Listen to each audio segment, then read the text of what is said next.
बहुत बहुत स्वागत है आज के वीडियो में। आज के वीडियो की शुरुआत करते हैं फ्लेमिंग राइट हैंड रूल से। फ्लेमिंग राइट हैंड रूल का यूज किया जाता है डायरेक्शन ऑफ इंड्यूस्ड करंट निकालने के लिए। तो इसमें आपको क्या करना है कि राइट हैंड की तीनों उंगलियों को एकदम परपेंडिकुलर सेट करना है और उसके बाद जो है ये राइट हैंड होना चाहिए।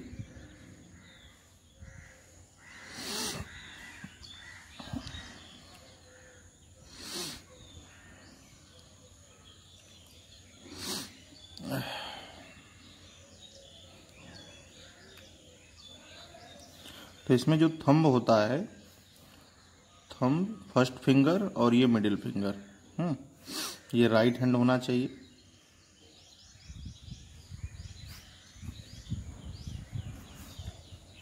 इसमें जो फर्स्ट फिंगर होगा ये मोशन ऑफ कंडक्टर को बताएगा, मोशन ऑफ कंडक्टर।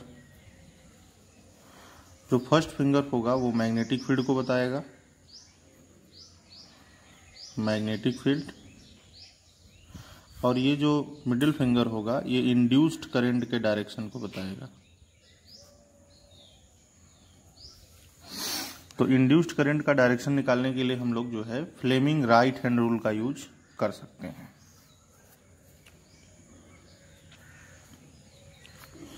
आइए इसके बाद जो है देखते हैं कुछ एग्जाम्पल।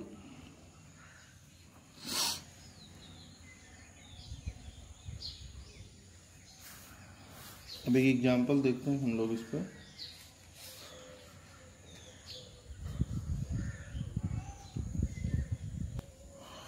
ये क्वेश्चन हमारे पास है जिसमें कि ये जो रेल है इसमें रेजिस्टेंस 5 ओम का लगा हुआ है।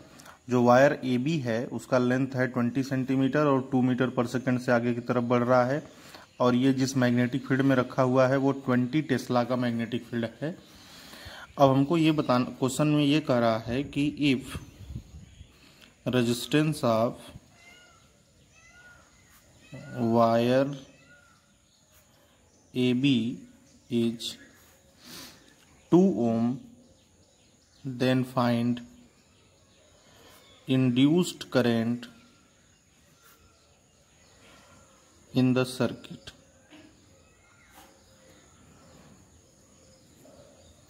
ये हमको क्वेश्चन पूछ रहा है कि अगर AB वायर, ये जो वायर मूव कर रहा है, अगर इसका रेजिस्टेंस जो है 2 ओम हो तो उस सर्किट में करंट कितना फ्लो करेगा। तो आइए जानते हैं।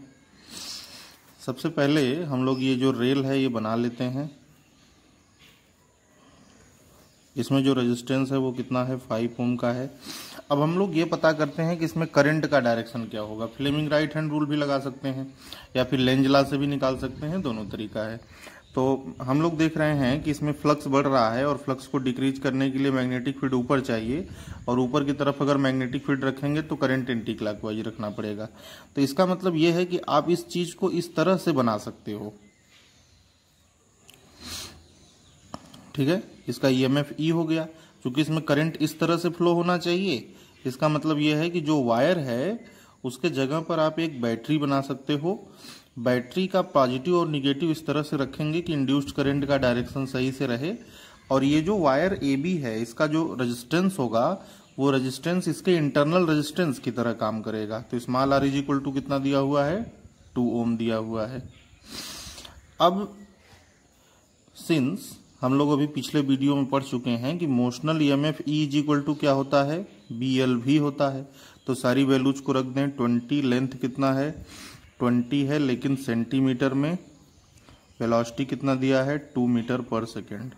ये पूरा सॉल्व करने के बाद कितना आ जाएगा, देखिए 2 जीरो इससे कैंसिल हो गया, 8 आ गया, 8 वोल्ट। अब करंट निकालना है तो करंट I इक्वल टू कितना आ जाएगा, EMF अपान में टोटल रेजिस्टेंस। तो EMF हो गया 8 और टोटल रेजिस्टेंस कितना हो गया, 5 + 2। इसका मतलब 8/7। यही हमारा क्या हो गया, आंसर हो गया। आइए इस क्वेश्चन को देखते हैं। इस वाले क्वेश्चन में हमारे पास जो है एक रेल इस तरह से है जिसमें कि 5 ओम का रेजिस्टेंस यहाँ बीच में लगा हुआ है। ये दोनों वायर जो हैं वो 10 सेंटीमीटर के डिस्टेंस पर सेपरेटेड हैं। ये वाला वायर जो है वो 4 मीटर पर सेकंड से इधर के लेफ्ट साइड में जो है चल रहा है और ये वाला वायर 2 मीटर पर सेकेंड से राइट साइड में चल रहा है।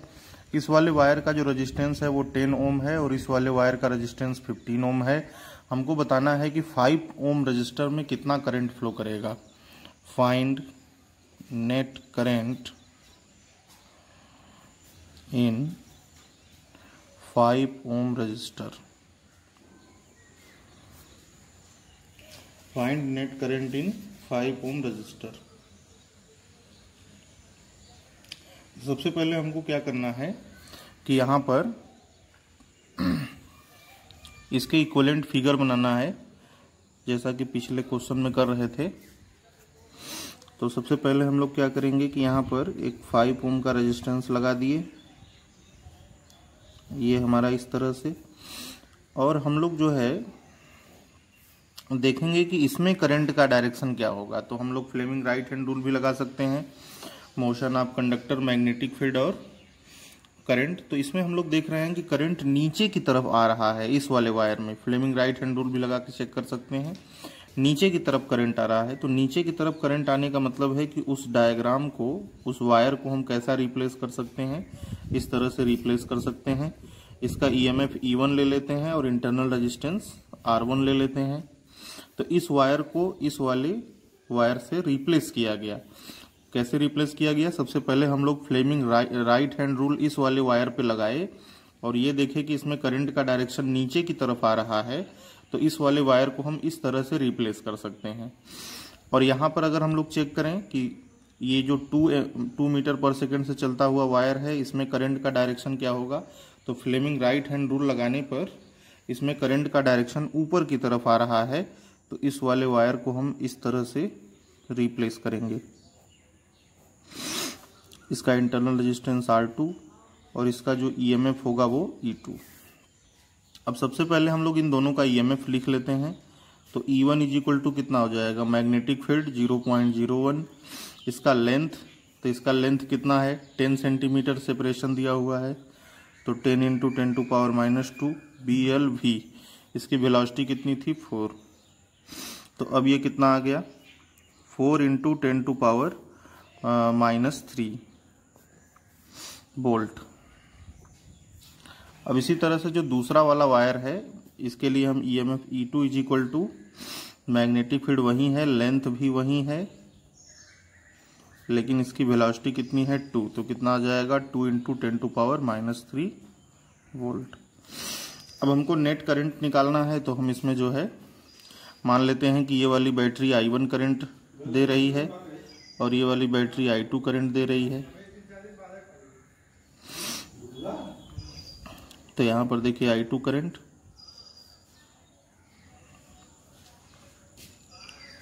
यहाँ पर I1 करंट। तो मान लेते हैं कि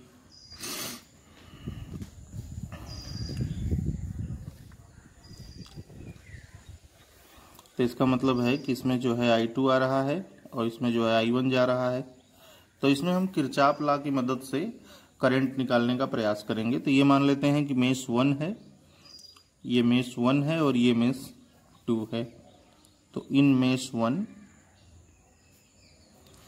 तो मेष 1 में हम किरचॉफ लॉ लगाएंगे तो क्या होगा? मान लीजिए कि हम यहाँ से स्टार्ट करते हैं। तो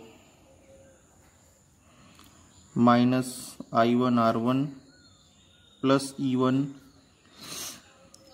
-5I1 plus 5I2 is equal to 0।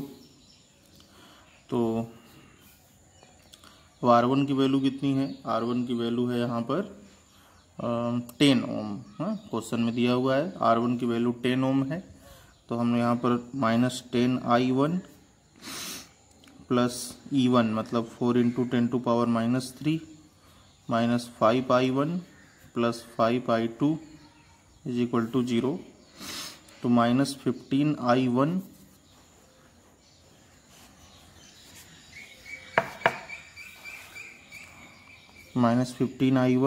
Plus 5I2 equal to -4 into 10⁻³ minus common ले लेते हैं। 15I1 minus 5I2 is equal to 4 into 10⁻³ equation number 1। अब इसी तरह से मेष 2 में हम लोग घूमेंगे। तो मेश 2 में हम मान लीजिए कि यहाँ से स्टार्ट करते हैं या फिर यहाँ से स्टार्ट करते हैं। तो minus I2R2 plus E2 minus 5I2 plus 5I1 is equal to 0। अब R2 की वैल्यू कितना है 15, तो माइनस 15I2 और E2 की वैल्यू कितना है 2 into 10 to power minus 3 minus 5I2 plus 5I1 is equal to 0। तो हो जाएगा हमारा 5I1 minus 20I2 is equal to minus 2 into 10 to power minus 3। तो हम लोग देख रहे हैं कि यहाँ पर 15I1 है, यहाँ पर 5I1 है, तो हम इसमें 3 से मल्टीप्लाई कर दें। तो जब 3 से मल्टीप्लाई करेंगे तो 15I1 minus 60I2 equal to minus 6 into 10 to power minus 3। ये इक्वेशन नंबर 2 हो गया हमारा। और इक्वेशन नंबर 1 को भी लिख लेते हैं। तो 15I1 minus 5I2 is equal to 4 into 10 to power minus 3, ये 1 हो गया हमारा। अब इसको माइनस कर देते हैं,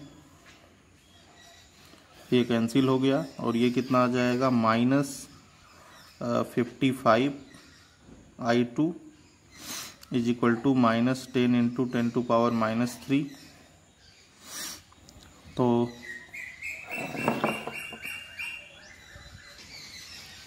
अब यहाँ से देखिए I2 इज इक्वल टू कितना दिख रहा है हमको 10 into 10 to power minus 3 divide by 55। अब इसको हम थोड़ा कैंसिल कर सकते हैं। 5 से 11 आ जाएगा, ये 2 आ जाएगा। तो I2 इज इक्वल टू कितना आ गया 2/11 into 10 to power minus 3 ampere. अब हम I1 निकालने का प्रयास करते हैं। तो किसी भी इक्वेशन में आ जाते हैं फ्रॉम 1, इक्वेशन नंबर 1 में। तो 15I1 माइनस 5I2 कितना है 2/11 into 10 to power minus 3 is equal to 4 into 10 to power minus 3।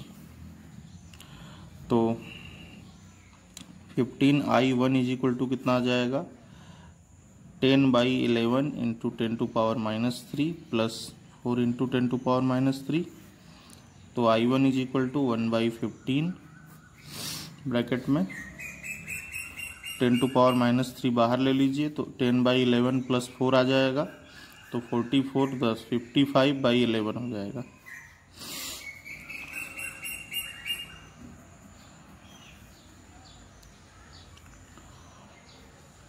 तो I1 इज इक्वल टू कितना आ गया 1/3 into 10 to power minus 3 ampere. तो अब हम बात करते हैं टोटल करंट की। तो अब देखिए जो टोटल करंट है उसमें हम डायग्राम में अगर ध्यान से देखें तो I1 और I2 दोनों अपोजिट डायरेक्शन में फ्लो कर रहे हैं। तो नाउ नेट करंट निकालने के लिए माइनस करना पड़ेगा। Net current in 5 ohm is equal to magnitude of I1 minus I2 करना पड़ेगा, क्योंकि 5 ओम में I1 और I2 दोनों क्या हैं अपोजिट हैं। तो 1/3 10 टू पावर माइनस 3 और माइनस 2/11 10 टू पावर माइनस 3। तो बस इसी को सॉल्व कर दीजिए। 1/3 माइनस 2/11